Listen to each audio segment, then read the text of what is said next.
সাতপন্থীদের কাকরাইল মসজিদ ও টঙ্গী ইজতেমা ময়দানের জন্য সুযোগ দেওয়া কোনোভাবেই নিরাপদ নয়।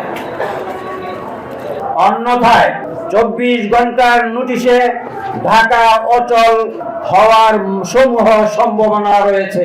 অধিক আলেম ওলামা সহ 2000-এর অধিক শহীদদের বিনিময়ে নব স্বাধীনতা অর্জিত হয়েছে।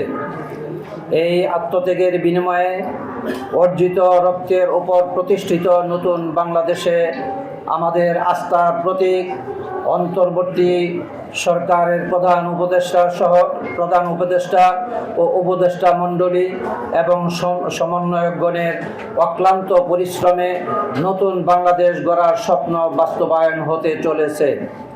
আলহামদুলিল্লাহ, আমরাও এই প্রয়াসের গর্বিত শরিকদার বটে। প্রিয় সাংবাদিক বন্ধুগণ, আপনারা নিশ্চয়ই অবগত আছেন যে ভারত উপমহাদেশের দ্বীনি কেন্দ্র বা মার্কাজ দারুল উলুম দেওবন্দ মাদ্রাসার সূর্য সন্তান হযরত মাওলানা ইলিয়াস রহমতুল্লাহি আলাইহির হাতে তার ইলহামি চিন্তা চেতনা ও কুরবানির বদৌলতে দারুল উলুম দেওবন্দ মাদ্রাসার তৎকালীন প্রধান মুফতি আজম কেফায়েতুল্লাহ রহমতুল্লাহ আলাইহি সহ সমসাময়িক বরেণ্য আলেম ওলামাদের সম্মিলিত পরামর্শে দাওয়াত ও তাবলীগের মেহনতের সূচনা হয়ে সারা বিশ্বের মুসলমানদের নিকট মকবুল কাজ হিসেবে সমাদৃত হয়েছে। সেই একই কর্মপন্থা অনুসরণে পরবর্তী হযরতজি মাওলানা ইউসুফ সাহেব রহমতুল্লাহি আলাইহি ও হযরতজি মাওলানা এনামুল হাসান রহমতুল্লাহ আলাইহির কুরবানি ও মেহনত পরিচালনা করায় গোটা বিশ্ববাসী শহীদ দ্বীনের আলোকিত হয়েছেন। অর্থাৎ উক্ত তিন হযরতগণই দারুল উলুম দেওবন্দের আকাবির উলামায়ে কেরামগণের সাথে পরামর্শের ভিত্তিতে সকল দ্বীনি কাজ আঞ্জাম দিয়ে আসছিলেন।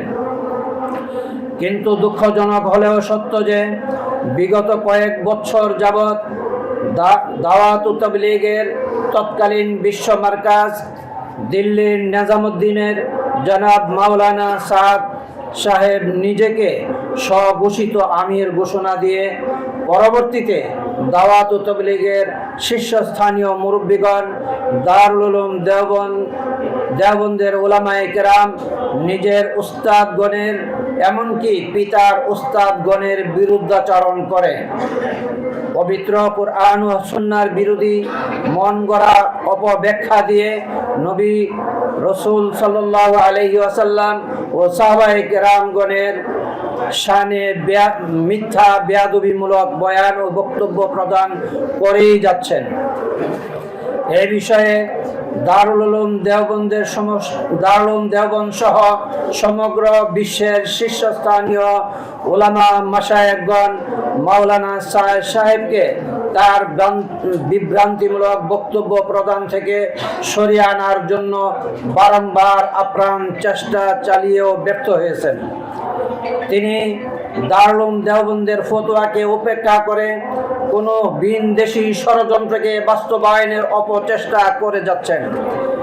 এই পরিস্থিতিতে তাকে বাংলাদেশে আসার সুযোগ দেয়া যেমন বিপজ্জনক, তেমনি তার অন্ধ অনুসারী ও ভক্ত সাতপন্থীদের কাকরাইল মসজিদ ও টঙ্গী ইজতেমা ময়দানের জন্য সুযোগ দেওয়া কোনোভাবেই নিরাপদ নয়।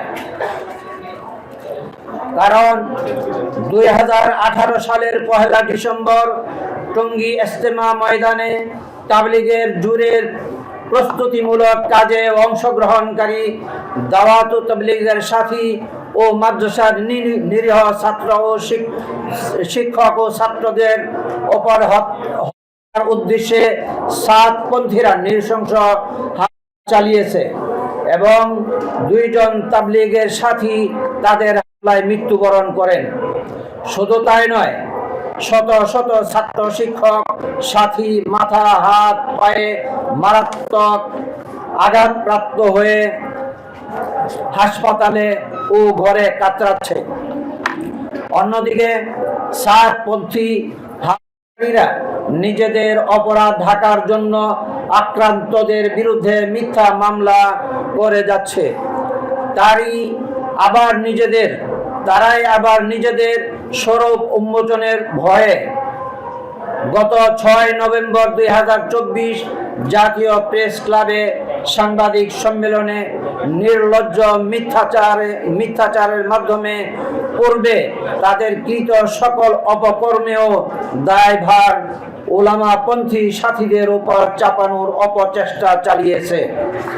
প্রিয় সাংবাদিক বন্ধুগণ, সদরুল মুদাররিসিন হযরত মাওলানা আরশাদ মাদানী দামাত বারাকাতুহুম এবং পাকিস্তানের শাইখুল ইসলাম হযরত মাওলানা তাকি উসমানী সাহেব দামাত বারাকাতুহুমের আজকালের বক্তব্য শুনলেই বোঝা যায় সাতপন্থীদের মিথ্যাচারের পরিধি কত জঘন্য। উক্ত সাংবাদিক সম্মেলনে তাদেরও বক্তব্যে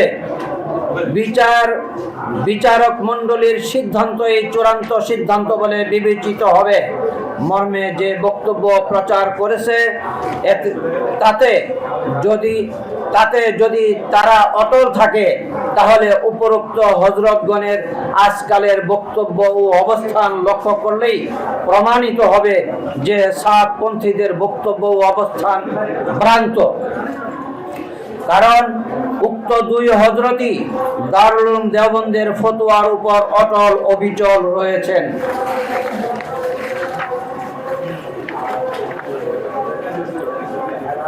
সাতপন্থীদের কথায় মূল ধারা বলতে পৃথিবীতে কোনো ধারা নেই।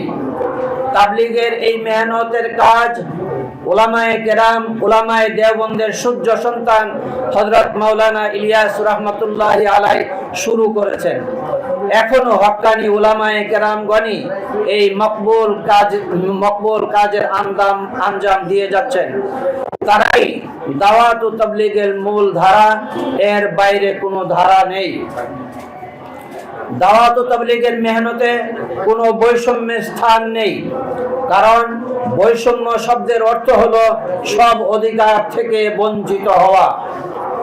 যারা দ্বীনের কোরআন হাদিসের অপব্যাখ্যাকারী, নবী রাসূল সাল্লাল্লাহু আলাইহি ওয়াসাল্লাম ও সাহাবায়ে কেরাম রিদওয়ানুল্লাহি আলাইহিম আজমাইন গণের বিদ্বেষী, তাদের তো দাওয়াত ও তাবলীগের মেহনতে কোনো অংশ থাকার কোনো সুযোগ নেই। এক কথায় উলামা বিদ্বেষী, মানুষ বিশৃঙ্খলা সৃষ্টিকারী সাতপন্থীদের কাকরাইল ও টঙ্গীতে কোনো অধিকার নেই, থাকার কোনো প্রশ্নই নেই। দাওয়াত ও তাবলীগের মেহনতের কোনো পক্ষ নেই, বরং একটাই পক্ষ, তা হলো হযরত মাওলানা ইলিয়াস রাহমাতুল্লাহি আলাইহির কর্মপদ্ধতি অনুসরণকারী উলামায়ে হক্কানির পক্ষ।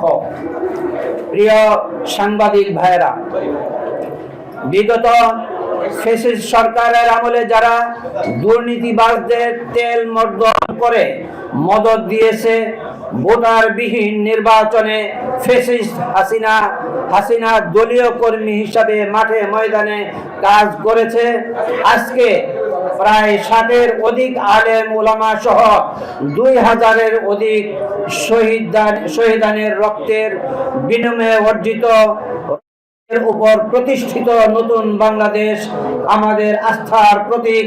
অন্তর্বর্তী সরকারের প্রধান উপদেষ্টা ও উপদেষ্টা মণ্ডলী এবং সমন্বয়কগণের আশেপাশে ওই সাতপন্থীদের বীর দেখা যাচ্ছে।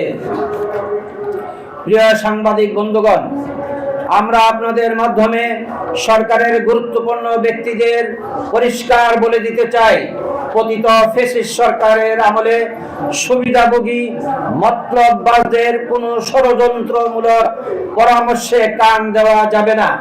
কাকরাইল মসজিদ এবং টঙ্গীর ইজতেমার মাঠ সহ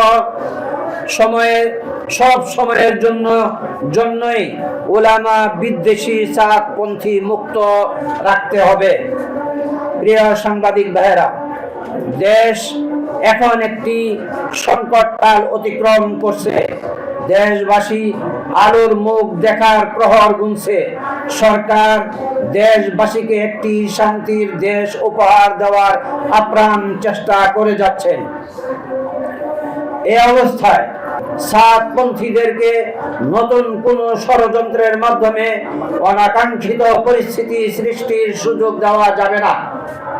অতএব দেশের শান্তি শৃঙ্খলা রক্ষার স্বার্থে কাকরাইল মসজিদ মাদ্রাসা কমপ্লেক্স ও টঙ্গীর ইজতেমা ময়দান শতকরা 90% উলামা পন্থী তাবলীগের সাথী তথা উলামায়ে কেরামের পরামর্শে শুরাই নিজামে চলনেওয়ালাদের জিম্মায় ছেড়ে দিতে হবে।